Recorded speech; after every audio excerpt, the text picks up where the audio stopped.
You're listening to Always Player One, a solo board gaming podcast.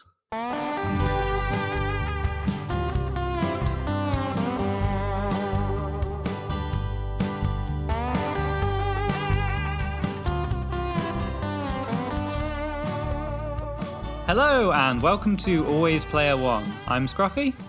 And I'm Norm, and today we're going to be talking about the soloable role-playing game Scarlet Heroes. Scarlet Heroes was voted for by our patrons as the next solo role-playing game we should cover. And that poll was open for a very long time, so this is really, really overdue. So thank you to our patrons for voting on this. And if you want to contribute to the polls that we have going on over on Patreon, then you can sign up. The links are in the description. We're also joined today by Deborah from Geek Gamers. Deborah, welcome to the show. Thank you so much for having me. No problem. The pleasure is all ours. If we can hold fire, Deborah, for a moment, though, before we go any further, we'd like to tell those of you who haven't played Scarlet Heroes a little bit about what it's about. So, Scruffy, take it away. What is Scarlet Heroes? Okay, so Scarlet Heroes is a RPG system which has 3 different soloable modes.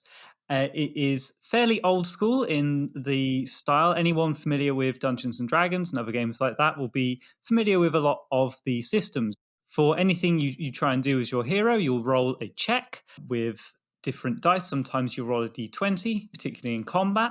For other checks, you might be rolling 2d8s, and you're attempting usually to beat a difficulty score, which the game will provide for you. The game also has a number of oracles and different tables to help you get creative. And as I mentioned just now, 3 different solo modes. So you have urban adventures, wilderness adventures, and dungeon adventures. That's right. And depending on which one you pick, they'll have different parameters for your own scenario, which you can be played as a one-shot or as a campaign, as the game has quite a cool leveling up system for your character. But I think that's a pretty fair overview of Scarlet Heroes. If you haven't played, we'll obviously look to unpack it more throughout the game. But without any further ado, let's go ahead and bring on our special guest. So Deborah, we always ask the same question to all of our guests as the first question. So we're going to do the same for you, if that's okay.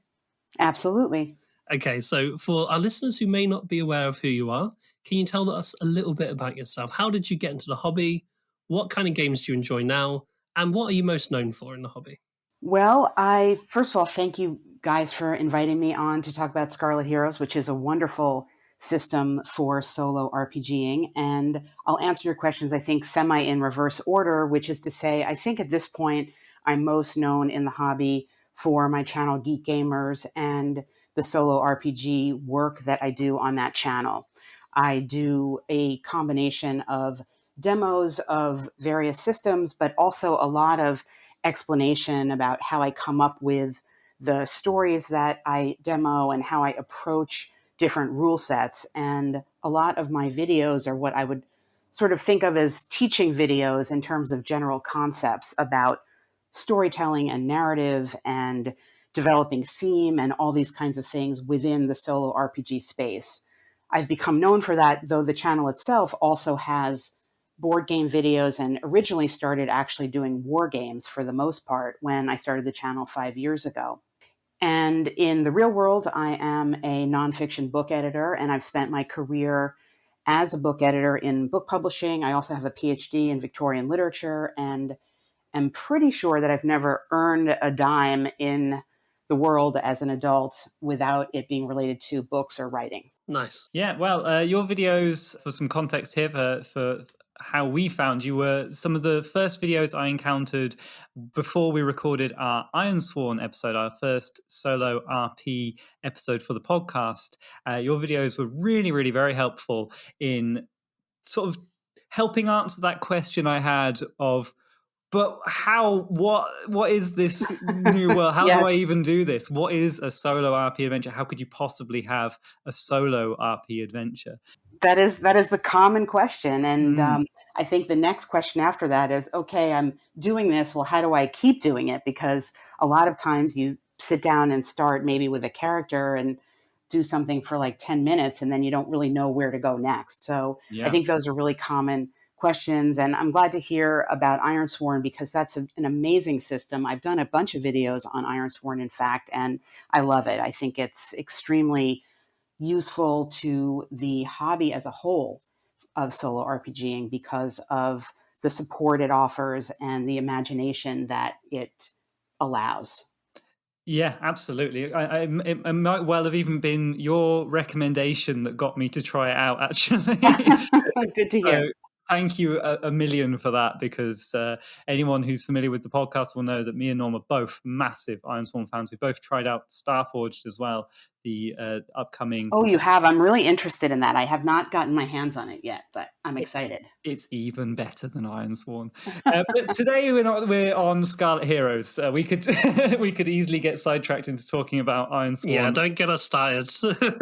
Yeah, so on that and on the form of how to solo RP for anyone listening who's kind of also in the same boat, maybe starting for the first time, I'd love to talk about how you solo RP, Deborah, and the different ways you do it. There's the specific performative actions you take. So, for example, I noticed in your Scarlet Heroes solo video that you switched from writing down the story at the very start of the urban adventure and doing a bit of backstory. You had a nice sped up handwritten section there, Yeah. and then you continued your adventure just talking it all out, almost like a presentation for the video perhaps. And I'm wondering if you ever do that in your own solo RP, or if that was just for the YouTube video and for the listener to hear your story coming across in that way. How do you usually like to play, or does it vary? Well, that's a great question. And I rewatched or re-listened to and rewatched the video when you guys invited me to this podcast. And I typically don't watch my videos, I'll say.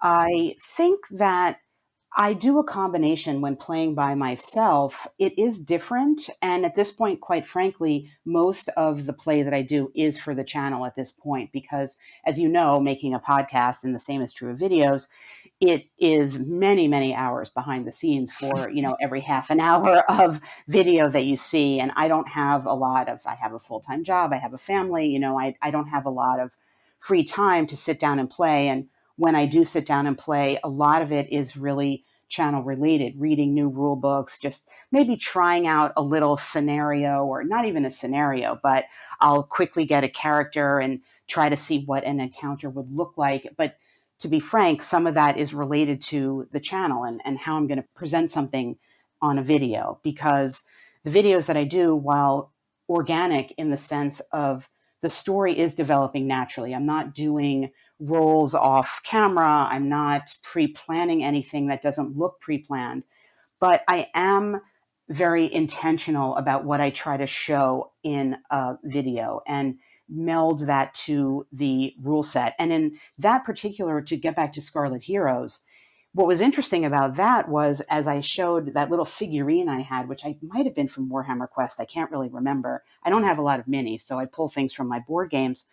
I really developed that story, and it turned into something else thematically through the random tables that came from Scarlet Heroes. And I think that because of that, it just went off in my mind in a different direction, and it was easier for me to just talk it through and come close to an aspect of playing. If I was off camera playing, it would be much more what you saw at the end of the video after I stopped writing. I do not tend to write things down for myself at all. It's not the way that I play. I do and have done that for videos because I think it's helpful for the viewer. Okay. There's a couple of things that I really want to unpack on the back of that. You brought up a lot of really interesting stuff, namely, obviously, the different ways you can solo RP, and I think it's very personal. For example, I like to write everything down, and I try really hard to put it into bullet points to keep it, spiffy and quick.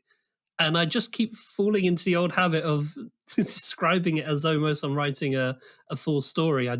I can't break the habit. I guess that's how I play. But one of the things that I'm quite interested in, and you mentioned where your own adventure went with Scarlet Heroes in your video. You said in the video that it ended up being almost like a steampunky type adventure. One thing I wanted to make very clear is Scarlet Heroes is quite a small rule book, but the scope of this game is really enormous. The type of random tables, it has such a broad scope, and I was just wondering if we could unpack that. I suppose there's not really a question in that, but I was just wondering if we could, as a group, maybe unpack the scope of Scarlet Well, I Heroes. think you're totally right about that. And I think what is great about these random tables, because let's face it, a lot of rule sets have random tables. And I think these days there are even more and more, and I'd be interested to know what you guys think about this, being interested in solo RPGing, but it seems now there's more and more either gestures toward the soloist or even actual baked in solo material.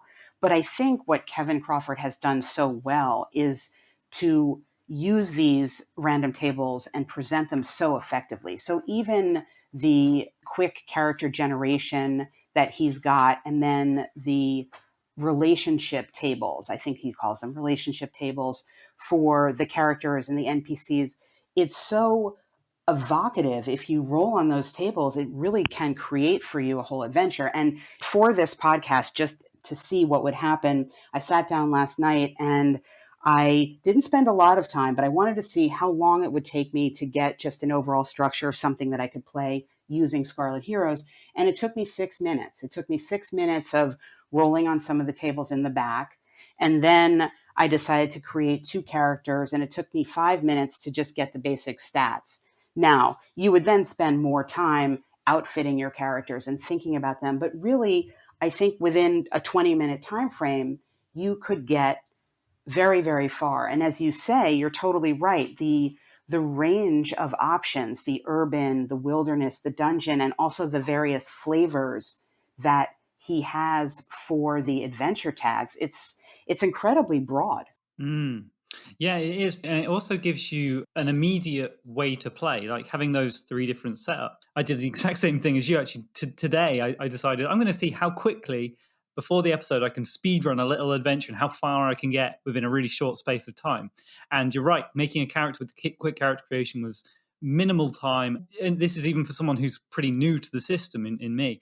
And then I started with an urban adventure. So that already kind of narrowed the scope really well and gave me a specific sort of playbook to play from and a structure to play with, because they are very distinct structures, the way the 3 different things work. And I think this kind of ties in really interestingly to, in your video, Easy Ways to Be Your Own GM, you talk about 4 different resources that the player needs in order to form a solo RP. I'd love to go over those with you kind of now and use those to frame our discussion. Yes, that Easy Ways to Be Your Own GM, that was one of the earlier solo RPG videos I posted. It's been my most popular video on the channel since I posted it. And I think part of the reason is because I am presenting just a broad way of thinking about it by categorizing these resources, and within them there's a lot of flexibility, and the bottom line is that it means, as you guys have said and as we know, there's not really one way to do solo RPG. So I think if you think about these broad categories, it can be helpful to piece together what you want to do. So the categories were, there were generative resources, and I defined those as essentially some of the things we're talking about right now with Scarlet Heroes, the random tables. And you can get that obviously on websites and whatever, but for the purposes of Scarlet Heroes, there's plenty of them in here. So I call that generative because those are giving you words or phrases or ideas that are going to generate or help you generate a story.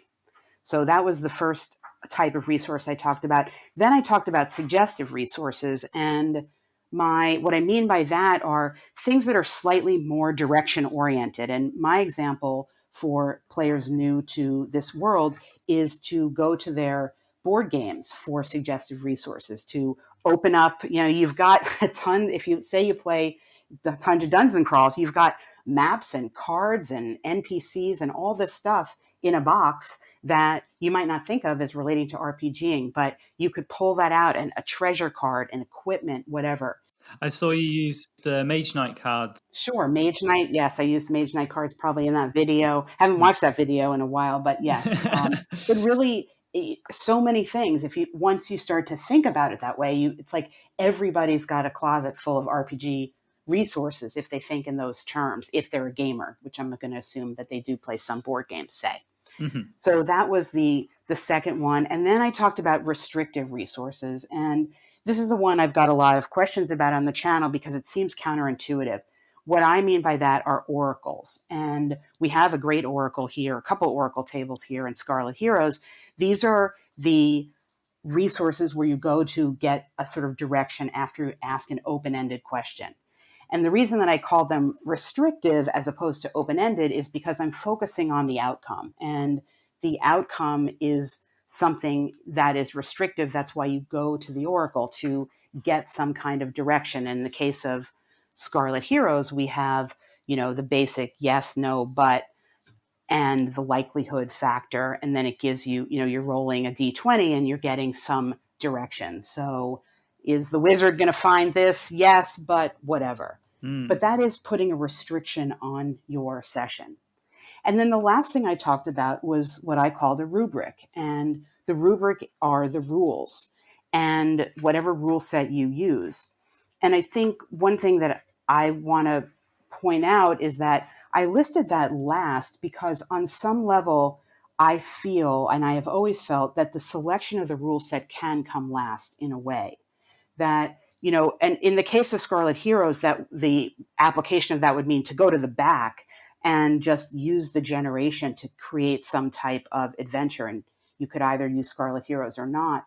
But if you're outside of the scope of Scarlet Heroes, to just step there for a minute, what it means is that you can think about all of these other things. I say, I want to do something sci-fi. Well, I'm going to go to my sci-fi board game and pull some stuff out. Let me start to go to a random sci-fi table and put this together. You can do all of that and get the beginning of a story and then go back and say, all right, how am I going to play this out? What mechanics am I going to use to play this story out? That's That's really so interesting. interesting. Yeah. I Wow. think a lot of people use the rule book, and a lot of rule books are designed to give you an established world in some ways, aren't they? But I've never thought of approaching a game in that way of taking the theme you want and then applying a set of rules to it. Like, I mean, Scarlet Heroes does invite that, doesn't it? I think it does, and I think it's possible to do that. Now, obviously, that's just one way of doing it, and certainly on my channel, I do actually have some videos where I develop whole stories with no rule book. But on my channel, I'm focusing on Scarlet Heroes or other rule sets to show that. But I do think in terms of thinking of yourself as a solo GM and what that really means and the mindset of a solo GM, realizing that you have that flexibility is big because it's generative. It helps you focus on the narrative. Now, of course, you're not going to, I don't think, you're not going to GM, a regular tabletop game one night and show up and be like, now let's decide after we do this whole adventure what rules we're using. Like Yeah. you're not going to do that. But I think that's where the being a solo GM or having the solo GM mindset, as I call it, is different. It's related to, but it's different than being just what I would consider to say, call it tabletop GM. Yeah, that's very interesting. One thing that I learned from solo role playing, I feel like solo role playing has taught me more about role playing than any other tabletop role playing experience that I've done before. And I think one of the reasons being is because when you remove a GM, you start to realize, okay, well, what were they even there for? Where are the gaps? What can't I generate as a player? And how is the game trying to compensate for that in some ways? And yeah, I don't. It's related to what you're saying there, Deborah, but in some ways entirely different. I feel like solo role playing has made me so much more of a better GM because I really understand my preferences for role playing much more now in the few months that I've been solo role playing than I did in the many years role playing as a group. I never really thought about my preferences on how something should be ran until I removed the GM entirely. And you start to think, okay, well, where is the input needed and at what point? And yeah, for me, solo role playing has really helped me find exactly what I like in my games. And it's really helped me and enabled me to become I think, a better GM. Well, Scruffy's in my Blades of the Dark campaign, so I'll let him have the final say on that one. But but for me, yeah, it's really helped me. I don't know what you think about that, Scruffy. Yeah, for sure. I think There is such a massive scope for how you can interact with a solo RPG, and everything's valid. Everything's totally okay.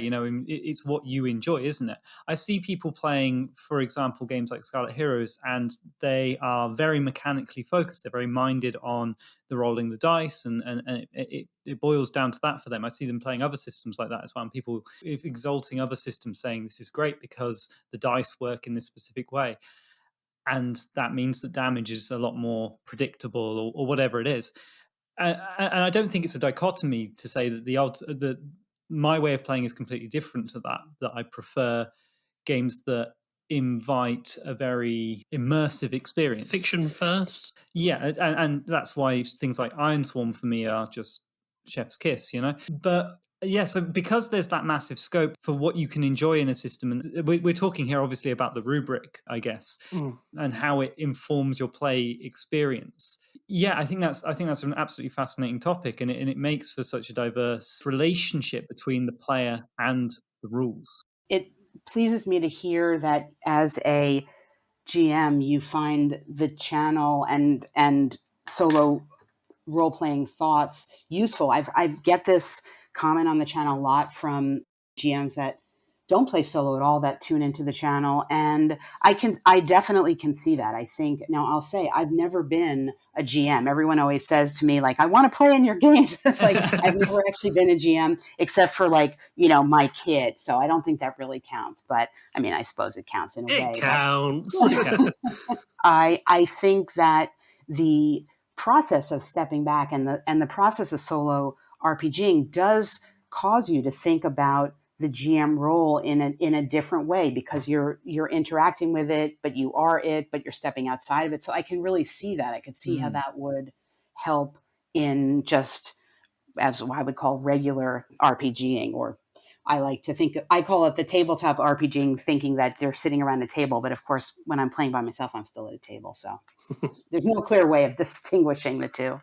Yeah, absolutely. The thing I find myself thinking quite a lot when I was first solo role playing was I was astounded at how much I could embellish as a player and it still work. You start to realize, okay, this is when I now need a restriction. Whereas when you're having somebody else do it for you, you don't see behind the curtain. You don't know how much of the world is already established in the pre-game or how much of it was improvised. You don't see behind the curtain. I think solo role playing allows you to see behind the curtain a little bit. And for anybody who is a GM and wants to really hone their craft, I think solo role playing is a fantastic tool for that. But going off the subject a little bit, we've spoken a little bit on this episode already about tips for first-time players, and the episode we brought up was about tips for first-time solo role players. Scarlet Heroes is often touted as a very good game for a first-time solo role player.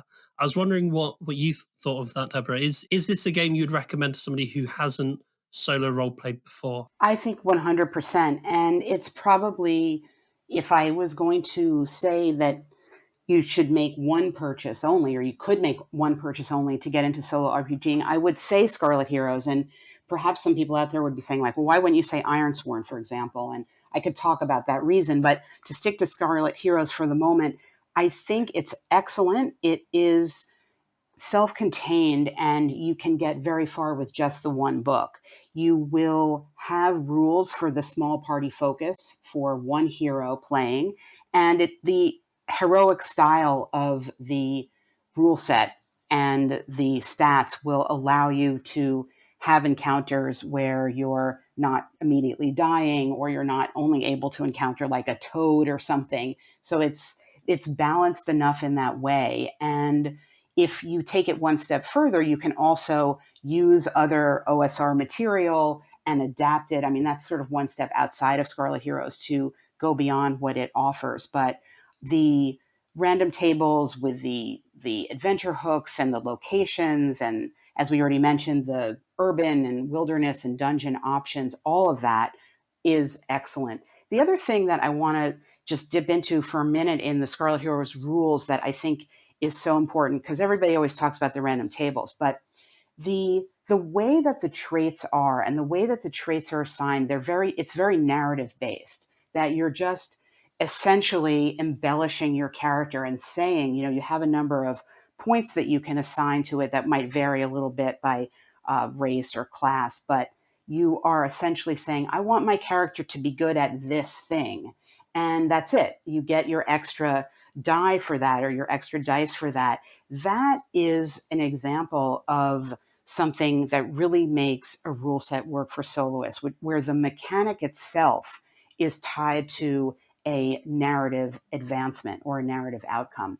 And so I would say to people, it's a little more in detail, but one of the real key reasons why I think Scarlet Heroes works, in addition to all the random tables, is that the actual mechanics of the game is supporting a story that you've already started to tell with your character before you even start your adventure.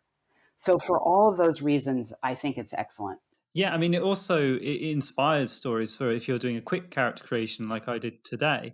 When I rolled up, so this is you're talking about are they traits? The traits, right. Yes. The character traits. So they can be anything. They can be, you're a wandering mage, you're easily overlooked, you're whatever, good at jumping, whatever it is. And you can write that in there. In place of in your typical RP systems, you might have skills, right? One of them that I rolled randomly was I was a secret agent for a merchant. That's one of my traits. And I was like, huh. And I also rolled up that they were a fighter. So I was like, a fighter who's a secret agent. Well, what would that be? And I came up with this whole thing of they've been tasked to escort this caravan of other traders, and they've been paid by a merchant to spy on their trade routes and stuff. And that inspired this whole sort of backstory for me off just one roll, just really quickly and easily. So I couldn't agree more that the traits and them being so, I guess you'd say, generative there. Yeah. Yep. Are fantastic. Yeah, I think just if we're talking about how mechanics in Scarlet Heroes generate story or or imply what's happening in the fiction, I think in that example it's very kind of explicit. They are a secret agent in that case. There's nothing implicit there, but one mechanic that I thought was relatively implicit and not immediately obviously trying to generate story, but when you take a second to think about it, very much frames a particular experience, is the fray die in combat.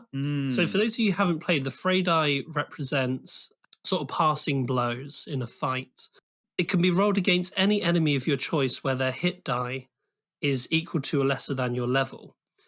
Now, the way for me that I started seeing combat as a much more dynamic and interesting thing once I started thinking, well, okay, so if I dealt 1 damage to this person from my fray die, that was obviously a passing blow. Okay, so what's happened here? And you can start writing down, I don't know if you guys played similarly, but I started writing down, very complex parries and blocks and hits and strikes in a way that I didn't immediately think I would. When I read the rules where you roll to hit, I thought, okay, it's going to be very much I raise my sword and I do my 1 blow.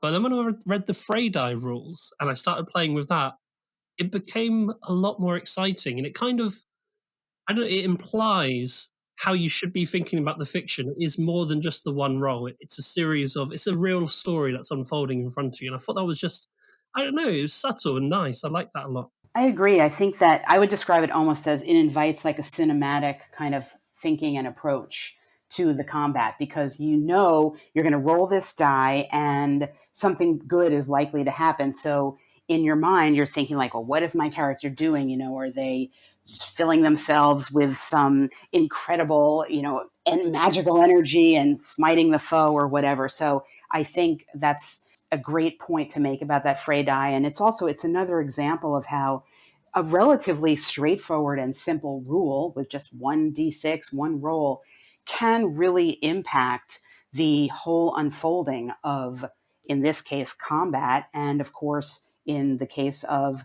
an RPG, the way the combat goes, it's going to flavor the entire adventure. I'm so glad you used the word cinematic there. I think one of the major strengths for Scarlet Heroes, and it is totally linked to the fray die here as well, it's like a really perfect encapsulation of it, is in its creating these really easy to grasp stories that feel really impactful. They feel very heroic. They feel very unexpected as well.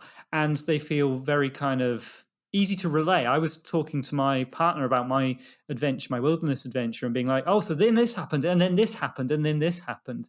And the events that happen feel very dramatic and, like you say, cinematic.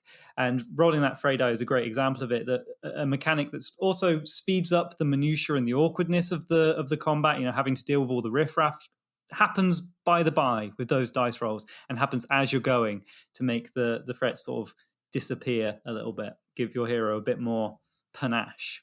Yeah, I think Deborah, you were saying that one of the reasons it lends itself quite well to a solo game is because your hero is capable and competent and can adventure on their own. And I think the Frey die really helps in that way, that you get to do a little bit of extra damage compared to enemies. I do want to be slightly contrary though and say I have mixed feelings about this as a first solo RPG, and I want to explain why. And Deborah, you'll probably tell me 17 different reasons why I'm wrong, and I'm excited to hear that. But I think it is a good game for a first solo RPG for all the reasons you said already, Deborah. But I would say it is a good game for your first solo RPG if you are already experienced with RPGs. If you've played a bunch of D&D, this is going to feel very natural to you. But one of the things we noticed is after we did our Ironsworn episode, we had a bunch of people on our Discord say that they've now tried solo role playing for the first time, but also their first game of Ironsworn was their first time playing any role playing game. And do I think Scarlet Heroes would be helpful if this is your first ever role playing game? I'm not too sure. One of my concerns is Scarlet Heroes won't always prompt you to like, it's got all these fabulous tables, but it can leave you alone for a very long period of time. Like in combat, if you are just rolling to hit, missing, rolling to hit with the enemy, missing, okay, my turn, I'll roll to hit, oh, I miss again. There's no kind of you miss and something happens. It kind of lacks what Ironsworn has in the Ironsworn will yes and you. Scarlet Heroes will kind of yes. And I'm for someone who's used to playing the fiction first role playing game, I was thinking, and and nothing. And I was inserting the and because I know how I like to play, and I have that experience. But if you don't have that experience, you can be very much. You can end up just chucking a lot of dice, saying, "Okay, I rolled to hit. Oh, I miss. Okay, the enemy rolls to hit. They miss." For me, that would trigger some kind of story. Why did they miss? Are we quite equally matched in this fight? If we are, I'm a hero. Who's this guy? He must be important. I'll roll a random NPC table and I'll get some information, and this will generate some more story. But that was all coming from me. I was kind of making my own fun there. Scarlet Heroes wasn't inviting me to do so. And I feel like if you didn't have that experience, I don't know, it could fall into being a little bit, I don't know, mundane maybe. What do you think about that? Am I way off for saying that? I think, well, I definitely see your point about that. And obviously there's different perspectives. The reason I always feel Ironsworn is not the thing that I would send people toward initially is because to me, it's not as flexible in terms of the world. That for me, for Ironsworn to really shine, you have to buy into the world of Ironsworn, which I love. But I feel that is kind of possibly far more removed for people if they haven't done anything like this at all. Now, I really wasn't thinking honestly about someone who had done no RPGing coming to this. So that's a fair point. I think that I can't remember now, of course, in Ironsworn what the tables are called, but that method that you're talking about of leading you somewhere, yes, I see what you're saying. It is more steps along the way. But just to play the advocate for Scarlet Heroes on this point, one of the things that I think is so great about it is that if you're doing something in Scarlet Heroes and it kind of starts to stall, now you were using a particular combat example, which I'm not sure this would address, but if you're doing something that starts to stall, you can always go to the quick character generation random table there and do a D100 roll and come up with somebody that shows up on the horizon who has like a relationship to you or a relationship to the past. It's like it's all there for you, dangling, and then you could, knit that into your story. So for me, I think those types of supporting materials in Scarlet Hero are more self-evident than they are in Ironsworn, just to kind of use those as a comparison. But I'd actually be interested to know whether you guys know of other rule sets that would be even better for a soloist starting out, because the only thing that's coming to my mind is like Forbidden Lands has a lot of solo support, although I think that's actually harder than Scarlet Heroes. And I'm sort of struggling to think of Ancient Odysseys is one, but that's almost more falls into the almost along the lines of like a choose your own adventure ish type thing, or like a Tunnels and Trolls solo adventure kind of thing. It's more mapped out. Yeah, I mean, both of us are pretty new to solo RPs. We've really not played many systems. We're like I say, our Ironsworn episode was our first ever foray into it, and so for us, it's still finding our feet with it. And so I guess we're pretty spoiled because we've had both Ironsworn and Scarlet Heroes already, and we haven't really met one that's a particularly hard new player solo RP, I guess. So not having that framework and having our own specific prejudice going in, we're obviously going to be pretty biased. I don't know. I think it does depend on what sort of player you are and whether you want to learn a system that relies on sort of conventions and standard RP practices, which I think Scarlet Hero does, or if you want to learn what I would consider some really good habits for the way you can do creative thinking, which I think Ironsworn does really well. I don't know if that's fair to say. I think that's very fair to say. And I think that that highlights the difference between the two of them, which is that, as you say, Scarlet Heroes is much more traditional in its approach, and Ironsworn is more radical in its approach and vis-a-vis the history of role-playing games. So I think either one of that, probably one or the other of them is where many people would start and would be a great place to start. And it might just depend on preference or background as to whether it is easier or harder. But that sort of gets back to my larger point about thinking of aspects of solo role playing coming in as different types of resources that you use, because focusing specifically on a rule set can then tie you to that rule set in such a way that it could be difficult if you don't resonate with it in some way. Yes, and this really links to another point I want to bring up, which I think Scarlet Heroes is a lot freer on, I would say, and that is house ruling. And you already brought up a lovely example there of saying, well, you could have that character appear on the horizon. There are no rules for having a character appear, an ex machina happen within the rubric of Scarlet Heroes. And there are a lot of, I would say, glaring omissions there in terms of you can get in the situations Norm was talking about, where you're stuck in an infinite loop, rolling this dice, fighting this bear constantly over and over again. And then so the ownership then shifts to you as the player to come up with an out, to invent a way to make this happen, and to come up with a house rule. And I think Scarlet Heroes, it only really works. I don't know how you could possibly play it without bringing in your own rules. I'll give a quick example, if you guys will indulge me here. The wilderness adventures in Scarlet Heroes, they do not have any rules that I could see for an objective for your character.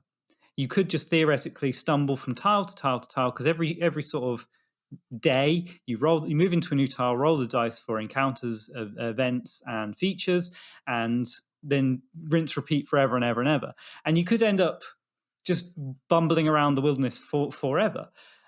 So I had to kind of invent my own story. And when I did, I encountered a bandit group that I wanted to seek justice for, this big pile of bodies in a crevasse I found. It was a very complicated little story, but I realized I need to find this bandit camp now.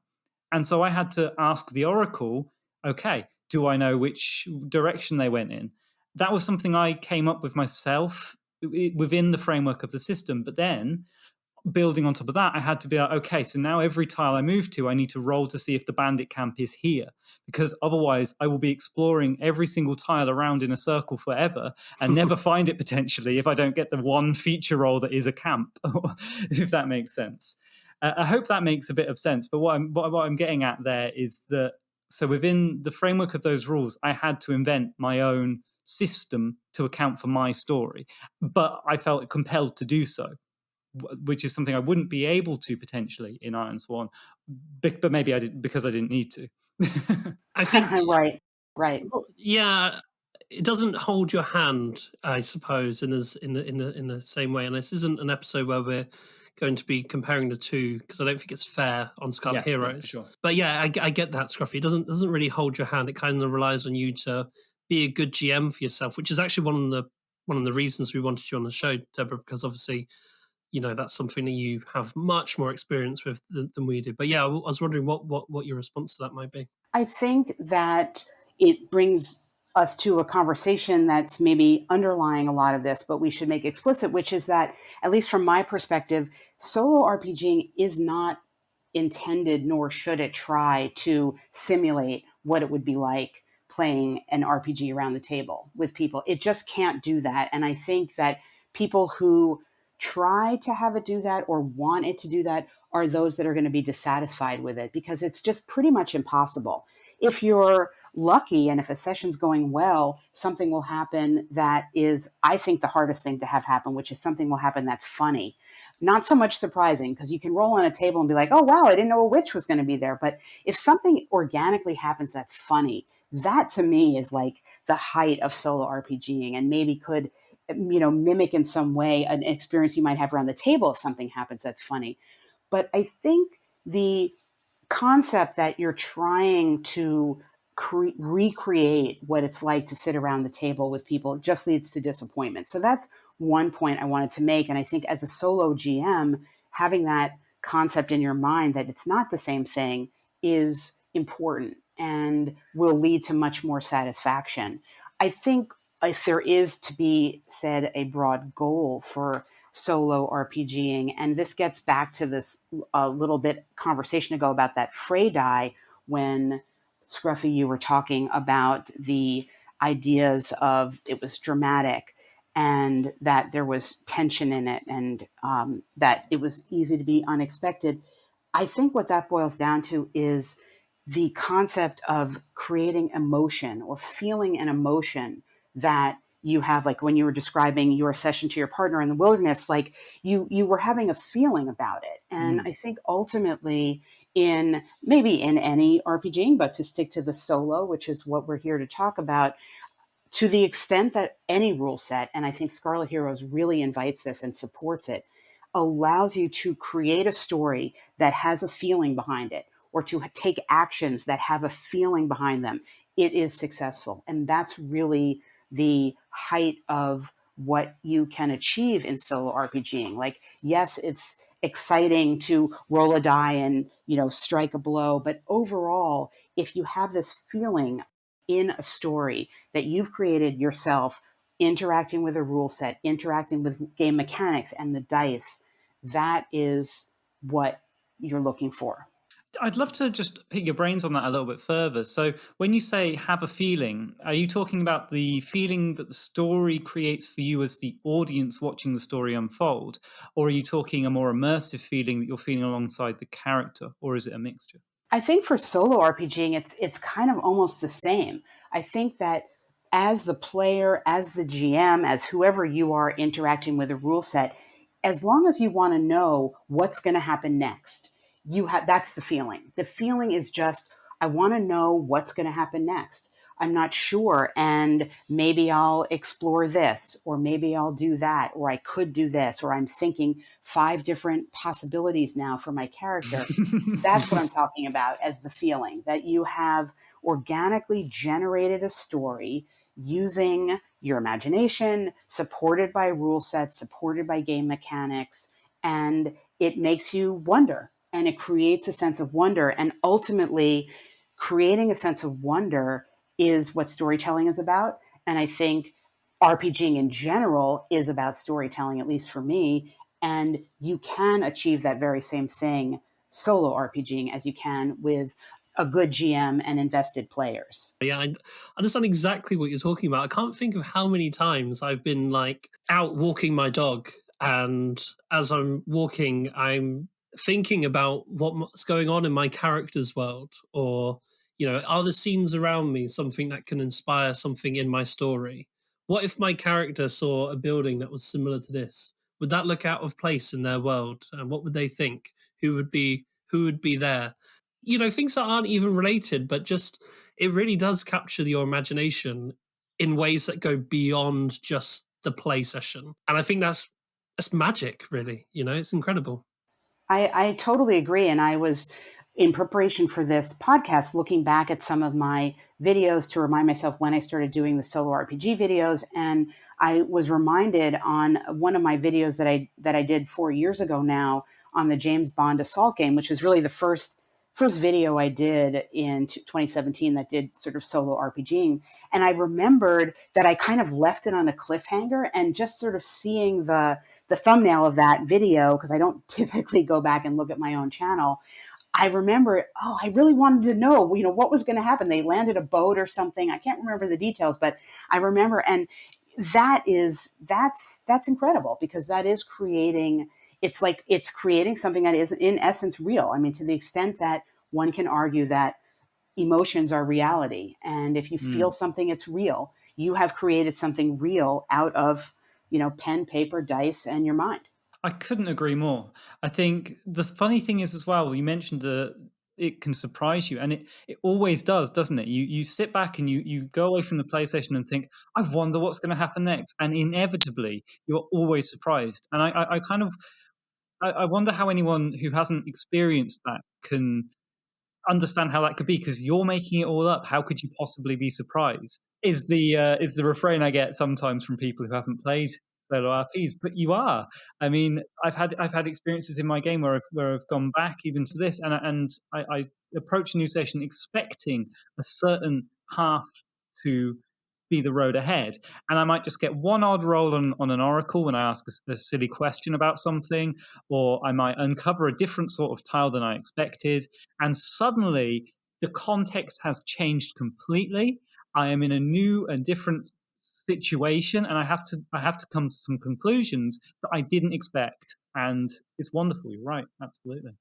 And I think, as well as being a sense of wonderment, it also helps to answer your question, Scruffy. I think it also helps with the immersion into your character, because having these kind of generative, tables that Scarlet Heroes has and incorporates so well, it helps you see the world through your character's eyes. When I first started solo role playing, I was trying really hard to think about what's going to happen next. What's the big twist? Who's behind the big conspiracy? I'm the GM. Surely I should know that. But the more I've played, the more I realize, no, you're not supposed to know that. You're supposed to Mm. know what your character knows, and you'll find out when you play and you get there. And that sounds, if you've not played solo role playing, that must sound so foreign to how tabletop role playing, as a group, is, because the GM does know who's behind the conspiracy. The GM does have those plot hooks planned out. And yeah, so as soon as I learned that you're not supposed to know, it has surprised me so much more, and it has enhanced that sense of wonder and has increased my addiction to the hobby for sure. Yeah, and it's when you ask those questions of things like, so that just happened then. Okay, how does that make my character feel? That's when it suddenly goes at next level, doesn't it? And you go, oh yeah, that would feel X or Y, and however that happens, that you're right, it invites a bit of immersion. I feel that for solo RPGing, playing the emotion and not playing the mechanics is something that is helpful to think about. And what I mean by that Mm. is just exactly this, what you were just saying, Scruffy, about what does my character feel? Not like, okay, should I be rolling this check now to see if I've, jumped over this crevice or whatever, but really thinking about it more in terms of, I'm in this landscape, and this has just happened and my rations are low or whatever. What would my character actually be feeling? So thinking about playing the emotion and not the mechanics really advances the story, and it advances your narrative investment in the story. Yes, I think having that, this goes to what you were saying about restrictive elements in RP. I think you very much hit the nail on the head with that word, and it is really important. Restrictive elements and especially being your own police in some ways, is essential for immersion. I think you do need to remember your character is real and has their own will and motives and feelings, and do things that make sense for them in the moment, and you will have a better story. One thing I wanted to chat about specific to Scarlet Heroes is the setting, because when I was reading through the sort of main mechanics of the game, I was sat there thinking this all feels very familiar to, old school role playing games, and it's very honest about that. It describes itself as an old school type of game. I was really surprised that when I got to the chapter "The World of the Red Tide," that the game setting is actually, I think, quite unique and quite well thought out. I don't know what your thoughts of that are, Deborah, but it took me by surprise. That's true. And I think that's something that would take people by surprise because they might make assumptions. It took me by surprise, frankly, the first time I opened it too, just making assumptions that it would be a kind of familiar, generic, European, medieval, whatever, D&D kind of thing. And it's not. The Red Tide is I would say it's sort of a vaguely Asian horror type of setting where there are people that have ended up on this island with the native Shu people, or not people, but clan, I guess. And they are fighting off this encroaching red mist. And I think if you look in the included monster manual, which comes in the main book, you can see in reading through some of the monsters that are in there that those fit that type of setting. And I'll have to say, some of them are a little gruesome, frankly, Hmm. and they are, I guess, mythologically accurate to the red tide setting. But there are some things that are kind of gruesome, and there are some things that are somewhat familiar, like a hungry ghost or something like that. There's like a witch, but there's an ogre. There are many things that are perhaps unfamiliar. And I think for somebody looking to populate their story with something more familiar from D&D, they would have to go outside of Scarlet Heroes for that. I find that the tables, some of them are very related to that setting. So you might, if you wanted to be outside of the Red Tide setting and rolled on some of the adventure hook, you might have to modify that a little bit to fit something else. I think when I play Scarlet Heroes, as I've done a bunch of times, I really don't embrace the setting too much. I just don't, for whatever reason. And I think it's very possible to play the game not doing that. If you want to embrace it, there's another rule set, or not rule set, but fleshed out more, the Red Tide campaign setting that Kevin Crawford wrote prior to Scarlet Heroes, I believe, that you could purchase also. I think that was key to Labyrinth Lord. But there's even more material if you want that, if you want to go further into that. Yeah, I think whilst you're bringing up the tables and their sort of some of their limitations, I did notice there was I don't know if I was just really unlucky in finding the one missing table, but there was one table that didn't exist. I don't know if there are any others where there are sort of a few oversights like that, but I was really excited to move into a swamp tile for the first time. It told me to roll for an encounter at the swamp. There isn't a table for that. There's a table for jungles and hills and plains and all the other mountains, whatever. But there wasn't one for swamp. And that was a bit of a disappointment. But then it was immediately kind of fixed for me within the system. And I was kind of pulled the other way by the eventual monster I did encounter. I just ended up rolling on all of them for fun, pull it out of anywhere. And I got a tin with a H, T-I-N-H, which is a wandering spirit that used to be a human or animal, but has lived for so long it's now become intelligent.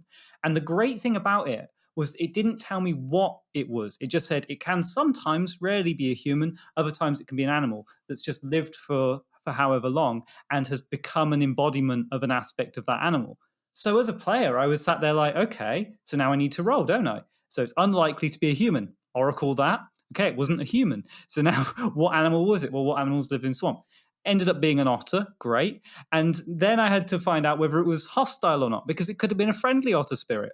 turned out it was a very violent otter spirit. Its initial reaction to me was violent. And so I thought to myself, okay, so what does it want? It wants to, what do otters want to do? It wants to mug me for stuff. It wants to take all my stuff, right?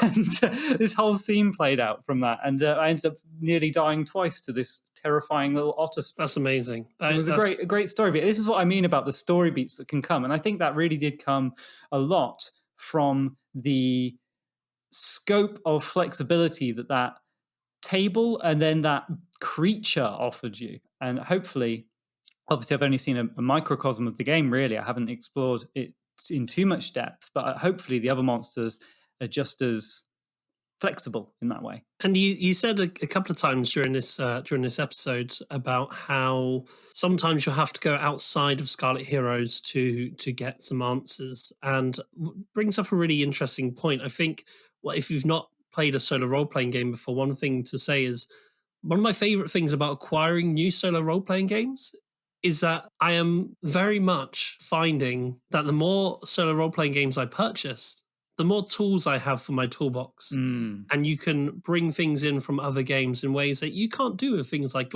board gaming, for example. I can't get my unit deck from Mage Knight and go, this is going to work perfectly in Spirit Island. That doesn't happen. But when you open Scarlet Heroes and you think, oh, this is a very interesting table, I wonder how this would work in like Ironsworn, to carry on the examples we were using from earlier. My question to you, Deborah, is what do you most commonly use from Scarlet Heroes in other games? And on the other side of that coin, what do you bring into Scarlet Heroes the most often? What's a good resource to have when playing Scarlet Heroes, I suppose is my question. That's a great question. I think in terms of what I use from Scarlet Heroes in other games, on my channel, you'll see that I pull out what I call my solo RPG wallet, and that's where I keep a bunch of Oracle tables. And I have some from Ironsworn, but probably the one I go to the most is the basic Oracle from Scarlet Heroes. So I use that throughout my gameplay for other things, including the How Far Away is a Thing table, which is for both things in the same place and for distant things. That's very useful. It's very simple, but it's extremely useful. So I use the basic general oracles for Scarlet Heroes throughout anything that I would play. And it's, as I said, probably one of the most reached for things in my solo RPG wallet, aside from my general percentile table, which is very, very basic and simply numeric. In terms of bringing things into Scarlet Heroes, I mean, that's a whole podcast, because there are just so many resources that one could use.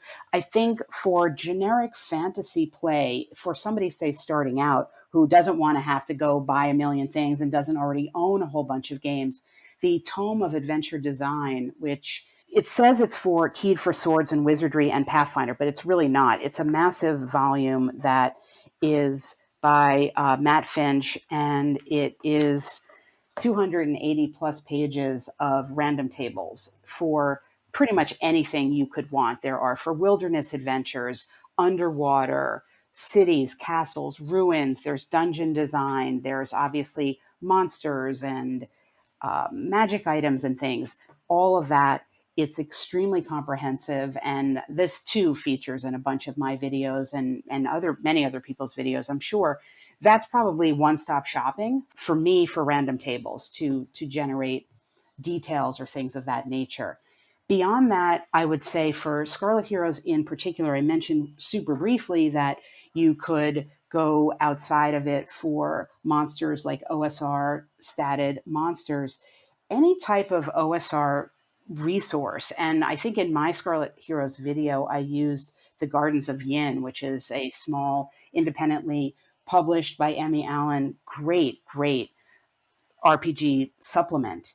That is something that fit in perfectly to my video that I did on Scarlet Heroes, and I think anything like that could work here.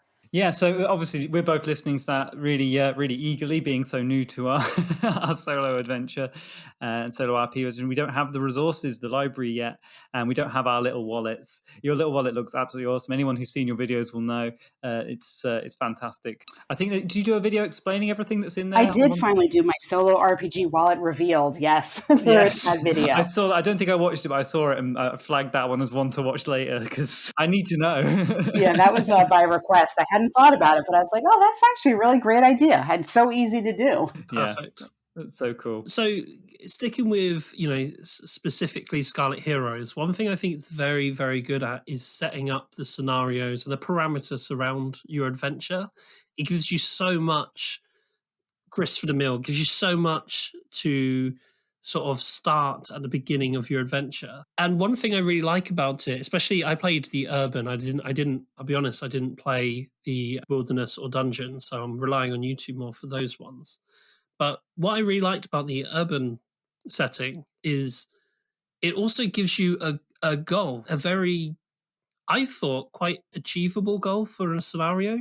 And I thought that the space that this can exist in my solo collection is for one shot experiences.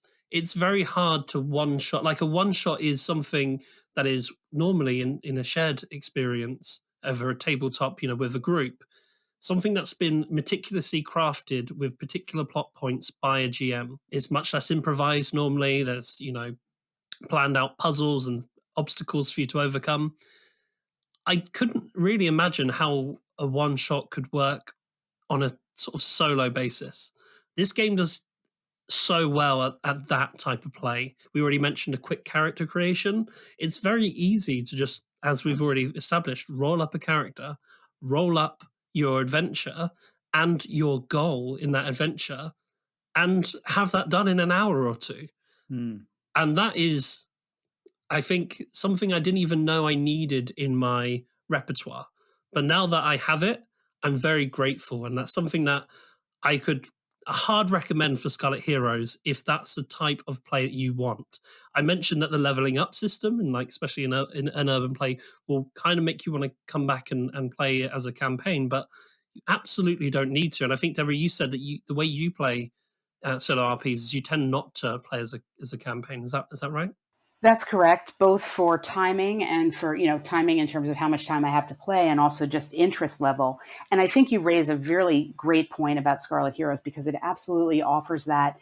And in my work on solo RPGs, my videos and some writing I've done, I talk about, in terms of part of the solo GM mindset, not to forget the G in RPG, which is to say the game part of it.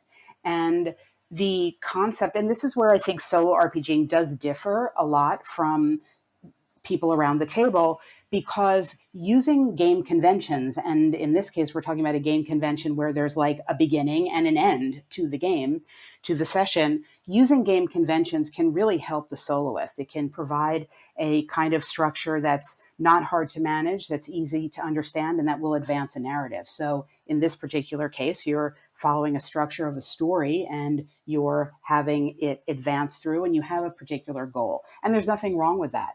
This could be the case for one-offs around the table, but I think even more importantly for the soloist to embrace that is helpful, particularly if you're perhaps new to solo RPGing, because the sort of second most question that people ask me, not after, is like, well, what do I do once I made my character? It's like, how do I know this is over? Do I just stop? Yeah, no, absolutely. Yeah. It's a thing that I also struggled with as much as I was enjoying the process of seeing where the story goes. Like when I first started solo role playing, I couldn't imagine an end, and I think, yeah, the more you play, the more you kind of think, oh, actually, it's fine. It's fine to think of this is my character's overall goal, be that for this session because I want to do a one shot, or for the campaign. This is their life goal or their overall goal over multiple sessions. And the more you think about that before you start playing, I think the more successful a session you're going to have. And I think Scarlet Heroes frames that in a really, really good way, in my opinion. I don't know what you think of that, Scruffy. I think it can be kind of scary to commit to an end point. It can feel like, but if it ends, then it's over and that's it. But it is really exciting to reach an end of an adventure. And for that reason, I'm really glad that I looked at the urban adventure side of Scarlet Heroes, which does have, you're trying to get 10 victory points in the game, for want of another word, before your opponent does. Depending on the scenes that you encounter, different things will happen. And, the opponent winning doesn't mean you die or character. It might do for tension in your story, but it just means the story has a bad ending. And then You can start another story after that if you want to, or that can just be the story. I think that's a really nice framework to have. I think the wilderness adventure, like I've already hinted at before in this episode, is a lot more open ended. I kind of see it almost as a connection between urban adventures. I think that might even be its intended use in the system, that you start an urban adventure in one place, go on the wilderness adventure, do another urban adventure, or even a dungeon adventure somewhere else. You'll have to tell us about how structured the dungeon adventures are, Deborah, because neither of us have tried that. Does that have a kind of end point to those? Like, is it a typical knock down the door, get the dragon's hoard? On the dungeon side, you're looking for, it's pretty standard dungeon delving. You want to find the treasures. You want to get as much good stuff as you can get. So I think the advantage to having the dungeon crawl trope, if you think about it, is present, is omnipresent really in RPGing across the board for a reason. It's a constrained space. It has potential for any type of inhabitants. It has the advantages of any type of treasure. It combines something that's both constrained and also limitless. And I think that mixture provides a great tension for telling these types of stories in traditional RPGs. And Scarlet Heroes really picks that up, but narrows it to the scope of one player and one GM. Yeah, for sure. And what's interesting is I think it's a part of framing thing as well. I can see diving into a dungeon and getting to the end of the dungeon. I can see that story concluding because it's so time honored and it doesn't feel like the end of my character's arc. But I can never come to the end of mini narratives within games. So the thing about the urban adventure is it's really nice to encourage that and kind of take players like me out of my comfort zone and say, this story's going to have an end. This little conflict with this merchant or whatever isn't going to go on forever and be your character's entire life. They can then, once that's come to an end, you can stop and feel satisfied, or you can start another story having completed that story beat in their life and just be a new part of their background for the character going forward. And as I said, I think that's one of my biggest selling points for Scarlet Heroes is the way it frames those endings. It's very neat, and I think more role-playing games should encourage, what is it you're working towards, and let's wrap this up, because an ending is satisfying, and so many people have that taken away from them because their stories never end in role-playing games, and that's fine as well, but it's definitely more satisfying when you do get an ending. I think one thing about this concept of stories not ending is, if we think about like the 1970s and when RPGs really began, I think the expectations of players were different then. And first of all, they had no expectations, but the nature of what was exciting was sort of going on and on and on. And the fact of the matter is that I think many people who are playing now are, if they're younger, are just raised with different expectations. Our expectations of narrative in books and movies and YouTube, it's different. So I think that's why maybe having things that have more of an ending could potentially be appealing, as the hobby ages and as the hobby changes and goes through more decades. I don't know. I mean, it'll be interesting to see how that gameplay around the table evolves. I mean, I don't know how you would know that in a broad scale, but you mentioned, Deborah, that it's different. Solo role playing is different to being around the table, and this is one of the differences. The joy of meeting up with the same group every week or every couple of weeks or whatever it is, half of that joy is meeting with those people. So having an end to the story is also implies an end to that social gathering, an end to seeing those particular friends on such a regular basis, which is a sad thing. The goal of solo role playing, as we keep mentioning, is to tell a story, and great stories have ends. And that's why I think Scarlet Heroes works so well as a solo game. Okay, so I think that's pretty much all I wanted to say regarding Scarlet Heroes and solo role playing for now. I think we could chat about this for the rest of the day, if I'm honest. But before we move on to listener questions, at this point, you have such a great channel. I would be a shame if you weren't allowed to to plug what you have going on at the moment, Deborah. So have this as a platform to tell everyone about the wonderful things you've got going on at the moment. Well, thank you. I appreciate that. I'm not great at self promotion, but I will encourage anyone who is interested in this discussion to tune into and subscribe to Geek Gamers, which is my YouTube channel. And on that channel, I do both examples and demos of various rule sets, and I also have videos that talk about larger issues related to solo role playing, like how do you develop a theme and how do you create a story and how do you deal with NPCs or random tables, things of that nature.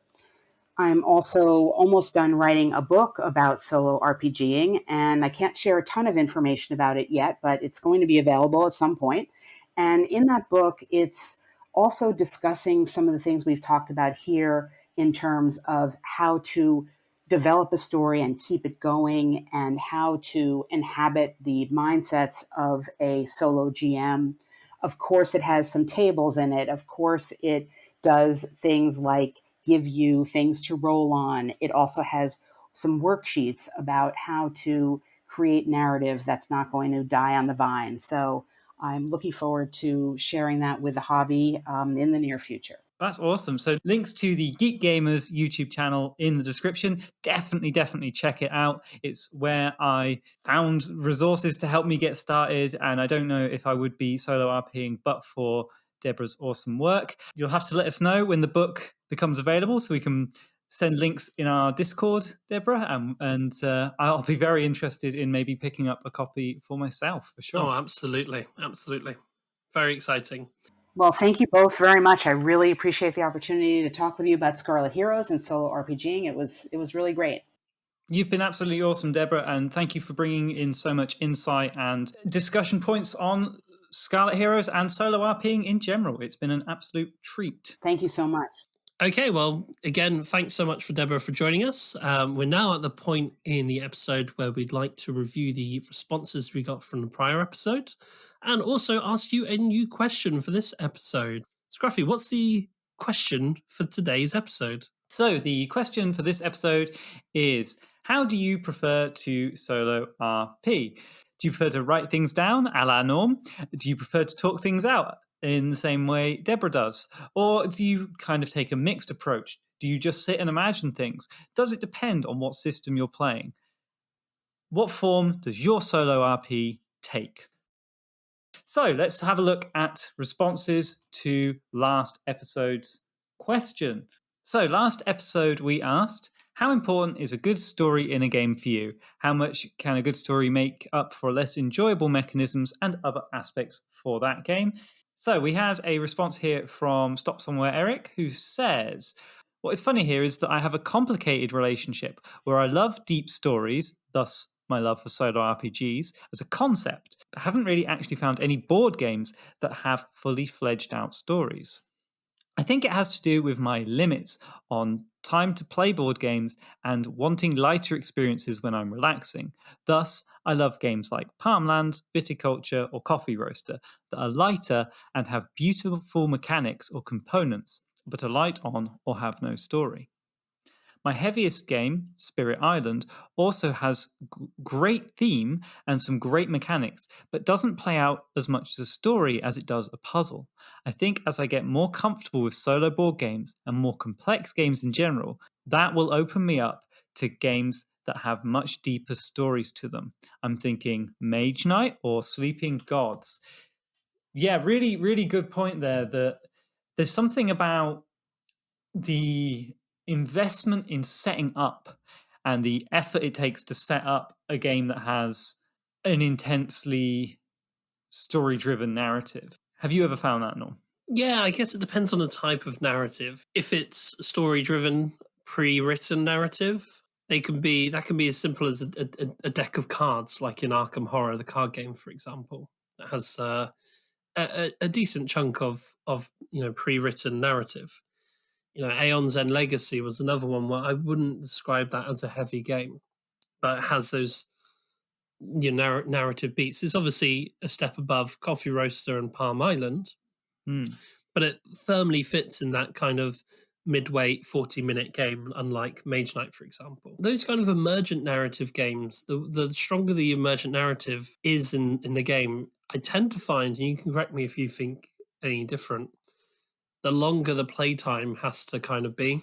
You can tell a very quick story in something like Marvel Champions with one hero against one villain, but it's not going to have as rich tapestry of ups and downs and offshoots as something like Civitas, for example. And I think a lot of that has to do with the time it takes to play, and also the elegance of the mechanisms as well. It tends to be the more elegant the mechanics, the less of an emergent narrative you're going to have.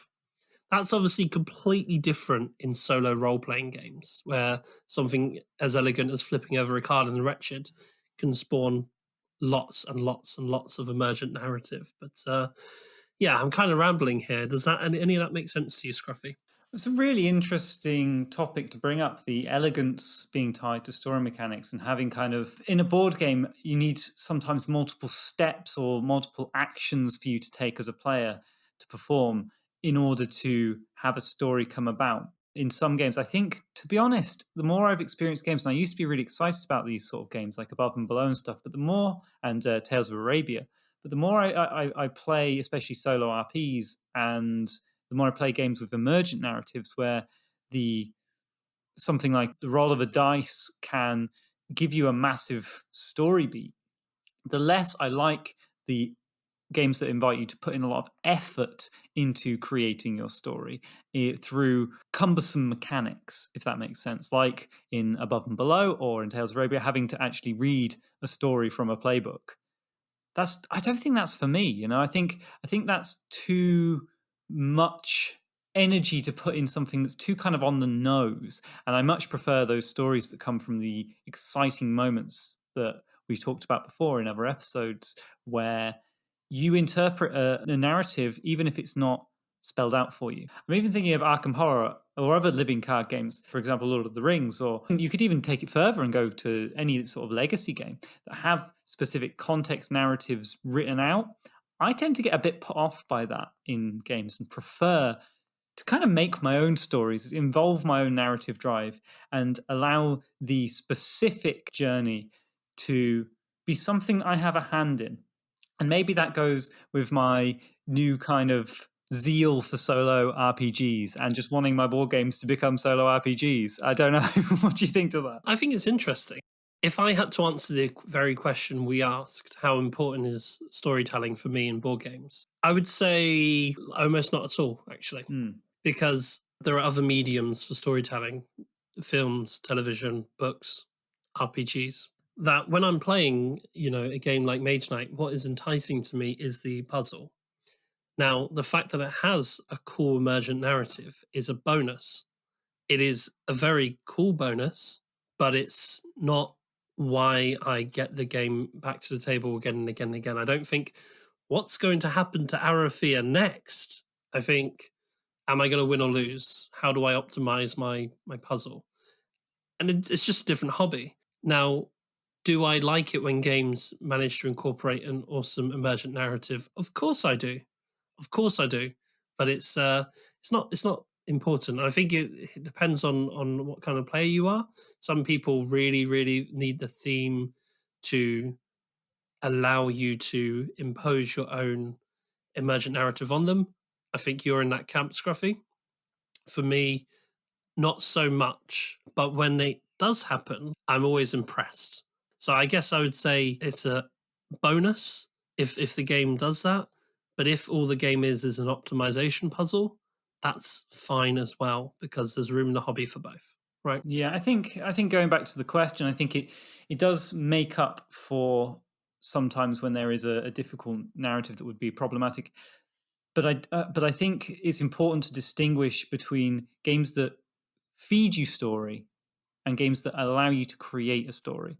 So for me, I much prefer games that give you the tools with which to invent your own story. And I think that type of story in a game allows me to overlook other mechanics that I might otherwise in a game that doesn't give you that tool, or maybe even to some extent railroads the player with an established story, I think I'm much more critical of those games because I'm not able to enjoy them on a different level. I'm not able to take those awkward moments of mechanical dissatisfaction and turn them into something fun and positive for me in a different way. Yeah, well, that was a great response. So thank you so much for that stop somewhere, Eric. We really, really appreciate it. Okay, so Rob, the game guy, provides the next response. And they say, story is necessary to me for all gaming, not just solo gaming, but maybe not in the way you'd first think. A story doesn't need to be explicitly written to be a story, such as a campaign game. I'm a huge fan of emergent story, which writes itself as a result of the way the game flows in order to see emergent story. You have to have a trained eye and be looking for it. In this way, you could expect more fun from games that may otherwise not be storytelling games, in my opinion. This is also why I am a fan of randomness in games. Case in point, recently I was playtesting a game of a designer, and there was a simple story that emerged from just two cards. One card was called Inheritance, and the next card was called Trading Routes. These cards I was able to play in unison for a combo or a bonus. I could have just played the combo, taken the bonus, and moved on. But I commented with a smile, so I inherited the trade routes.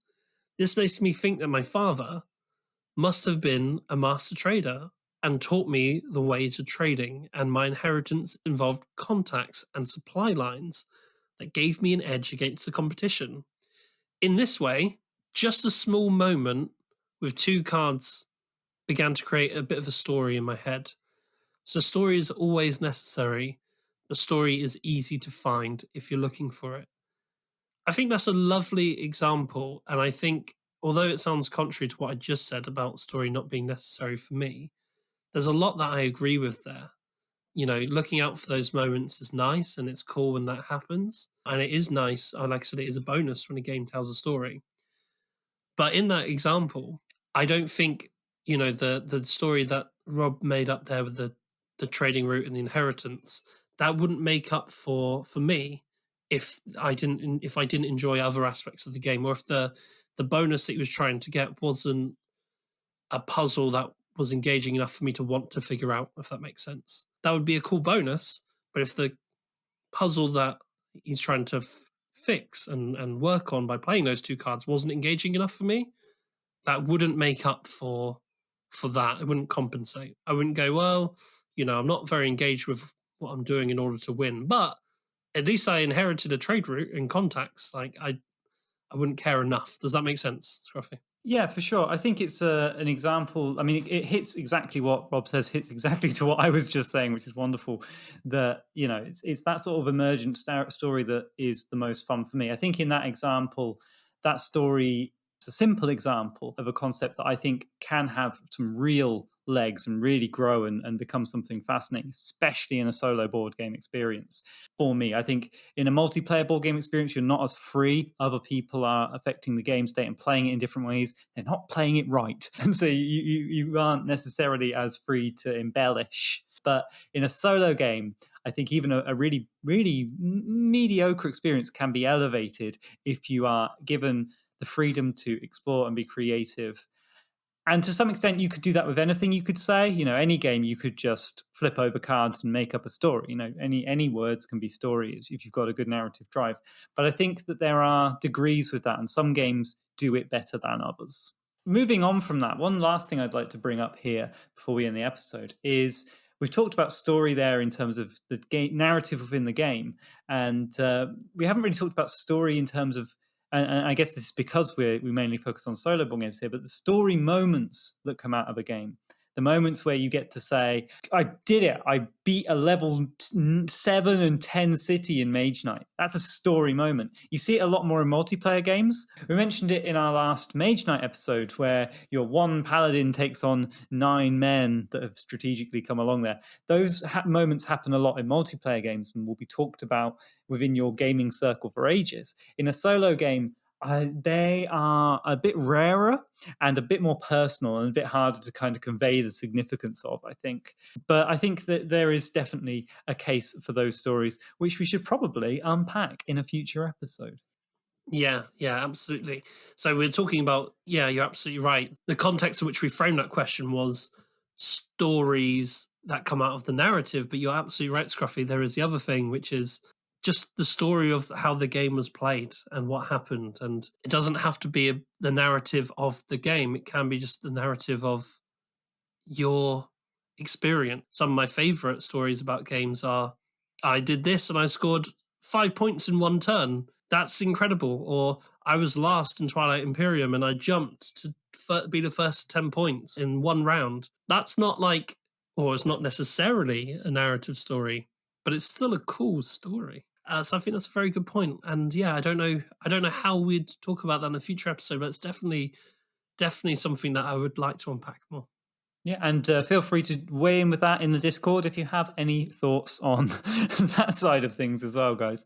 So just to reiterate the question for this episode, it is, how do you prefer to play solo RPGs? Thank you. Yes, excellent. And if you'd like to respond, you can do so in multiple ways. You can jump on our Discord. We have a channel called Listener Questions. Just pop your response in there and we'll read it out next episode. You can join the Discord by clicking the link in the description. It's free. You can also email us. We're alwaysplayer1podcast@gmail.com. You can also message us on Facebook or Instagram. Our Facebook link is in the description, and we're on Instagram as @alwaysplayer1podcast. We also hang out on the solo board gaming subreddit. Our username is always_player_1. As well as reaching out on all those means, you can also support the show. If you'd like to support the show, you can do so in multiple ways. You can support us on Patreon. We're patreon.com/alwaysplayer1podcast.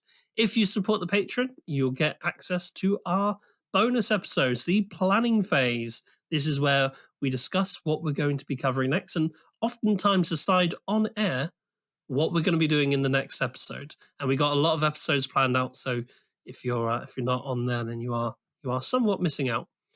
You can also, if you don't want the permanence of a Patreon subscription, you can just buy us a cup of coffee. It's coffee, which is ko-fi.com/alwaysplayer1. If you follow that link or type that away, you can buy us a cup of coffee. It's greatly appreciated. Another way you can support the show is just tell someone about us, talk about us online, tell a friend. We love it when you talk about us. It helps the show to no avail. That's pretty much everything for this episode. Big thanks to Deborah for joining us. Big thanks to you guys for listening. And big thanks to Scruffy for being you. Cheers, buddy. You're nicer than sock, Norm. I'll catch you guys in 2 weeks. Thanks a lot. Yep, thank you guys for listening. You're awesome. Have a great day. Thanks for listening. If you'd like to support the show, don't forget to check out our Patreon page. The links to that are in the description. We'll be back in 2 weeks with another episode of Always Player One. Until then, reach out on Facebook, Instagram, or by email to keep the conversation going.